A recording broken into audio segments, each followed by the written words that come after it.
Unti-unting nakikilala ang Carriedo sa Maynila bilang street food haven. Ang isang pwesto doon dinarayo at nagte-trending dahil sa mga bukod tangi raw na putahe. Para bigyan ng mukha ang balita, Mobile Journal Amy Atienza. Hindi na nga maitatanggi na masarap ang mag-food trip. Pero kung madali kang magsawa at gusto mong iba-iba, ito ang pwesto ni Jacqueline Alfaro o mas kilala bilang Ate Jack.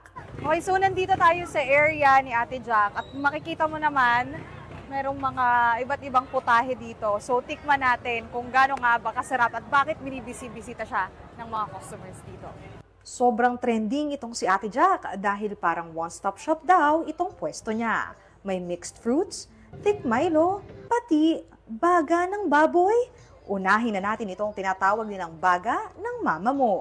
Prinitong baga ng baboy ito na iba't ibang sizes. May 20 pesos, 30 pesos at 100 pesos.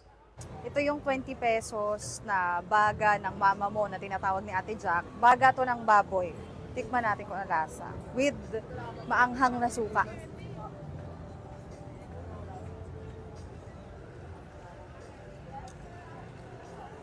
Parang normal na street food lang. Tapos, kalasa ng dugo na usual na binibili sa mga lansangan, ganun. Parang wala namang special, except baga siya ng baboy. At dahil nga mainit ang panahon, sinubukan din natin ang kanilang trending na thick Milo sa halagang 60 pesos.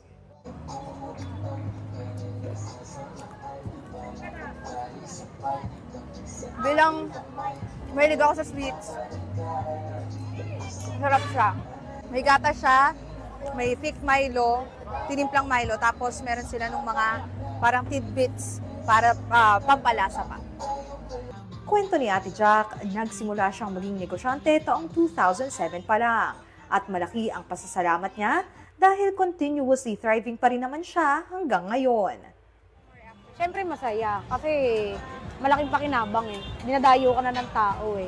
Kumbaga napakarami mo ng customer, iba't ibang tao galing sa iba galing pang probinsya, yung iba galing pang ibang bansa. Ngayon, hindi na lang mga pagkain ni Ate Jack ang trending dahil pati siya unti-unti nang nakikilala ng masa.